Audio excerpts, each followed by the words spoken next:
Hey folks, this is your host, the one, the only, Thrifty Gamer 83 here, bringing you my take on the Nintendo Switch. Much was anticipated with what was codenamed the Nintendo NX. And now with Nintendo changing the name and branding completely of the Switch, what we get to see from Nintendo is a much more methodical tone, something where they are working to slowly ease customers into a transition and a media differential from a standard CD medium to something they are more comfortable with, something that they have used since the advent of the Nintendo DS. The mini cartridge format has grown by leaps and bounds, and for the formatting, it could exceed and become a mainstay of media, which we would use in the future to replace discs, which can be broken, scratched, and at times have disc rot. Disc rot is one of those things which you try to protect yourself so much from having, and yet it almost always occurs in retro gaming. It's really something that you can't just put aside. You have to look at what Nintendo is doing, the methodology behind going with a cartridge system over going with a standard media system, which is what has been done and what they have used in the past. While some are saying, well, this is a return to Nintendo being Nintendo with cartridges, what they really have implemented is that they will now work with third parties. They want to gain back ground, and they want to bring titles from the Elder Scrolls series on board. Bringing them on board is not such a bad idea. It represents a change in venue for Nintendo. It takes them out of just being the children's entertainment center in gaming and welcomes the more mature gamers. However, that being said, even though they welcome the more mature gamers, it seems costly at this point in time for Nintendo to abandon the family-friendly market that it has built in the past, simply to lure in new customers, simply to show that they can compete and gain ground in their marketing, that they want to have the market share back, which they have not really had.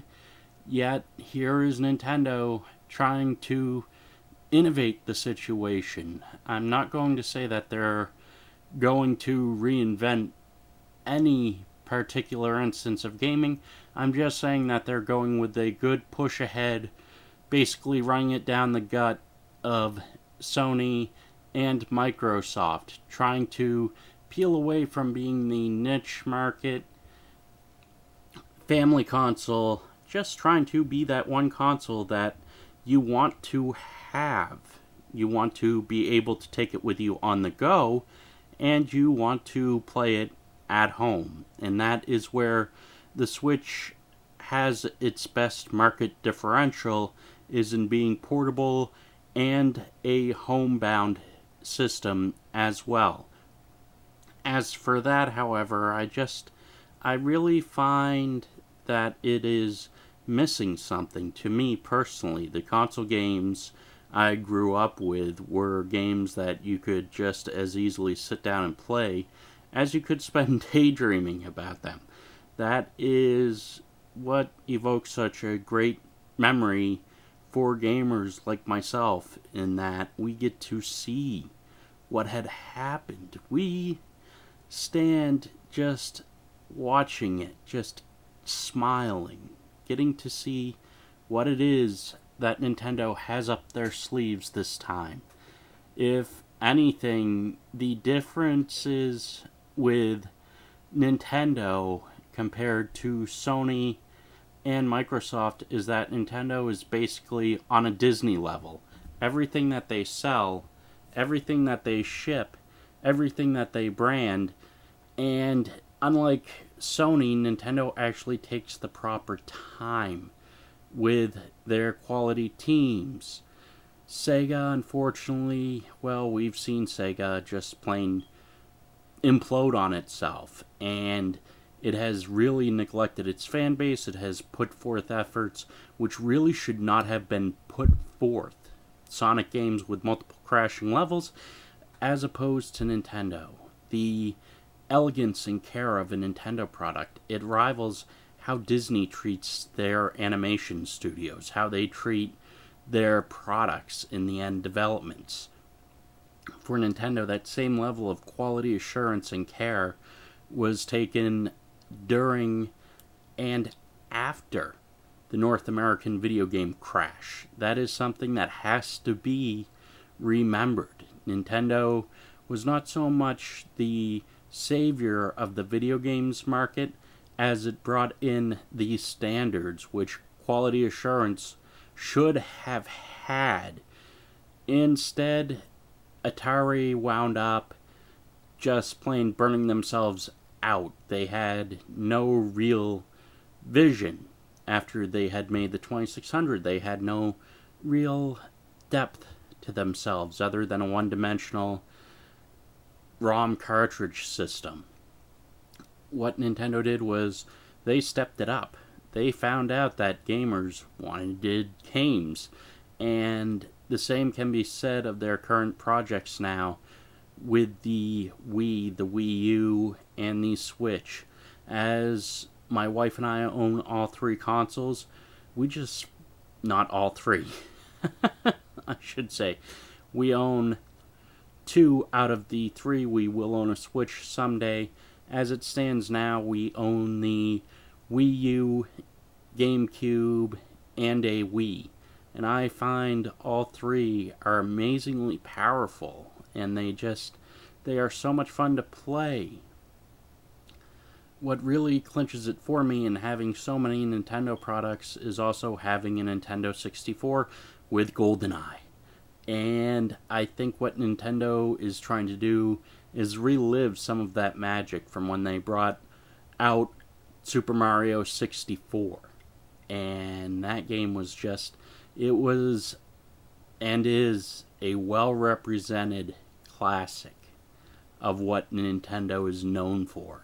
And with the new hardware coming out, Nintendo wants to revitalize itself and rebrand itself.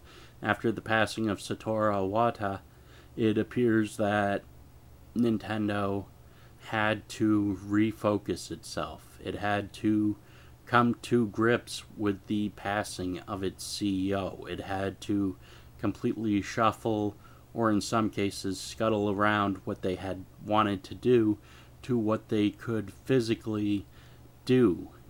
And in with the Switch, they gain a comfortable margin for domination of the sales markets. They can have it as a on-the-go peripheral or a sit-at-home peripheral. It's a great console. It's something that looks so well classically made that it could only be Nintendo who could come up with something like this. As I'm not saying that Sony or Microsoft have done anything bad. As a matter of fact, if you want to look at my Microsoft video, you can. I will describe that in the links below. Yet, the Nintendo Corporation really knows how to bring it together. They know how to put together some of the greatest research and development teams to gain back lost market share, to bring back customers. If you look at the low sales of the Wii U, you have to remember that it was made at a time when Satoru Iwata was passing away. It was a time when marketing really did not have the push that it had needed to fully explore the sales possibilities for the Wii U. Games like Super Mario Land 3D were just simply swept under the rug on the Wii U. Games like Super Smash Bros., games that had so much that could be accomplished, were simply swept under the rug, with business forecasts proclaiming that Nintendo was going under, with so much mystery that was surrounding what Nintendo was trying to do. It pretty much became something where Nintendo could very well have collapsed. I'm glad to see they have not collapsed. I'm glad to see that they are putting more market intensive research and development energies into the Switch. I have to actually stop myself from saying NX every time I think of the Switch. Alright, folks, rant, rave, love, hate, click that subscribe button. You're keeping my show on the air. Have a good one.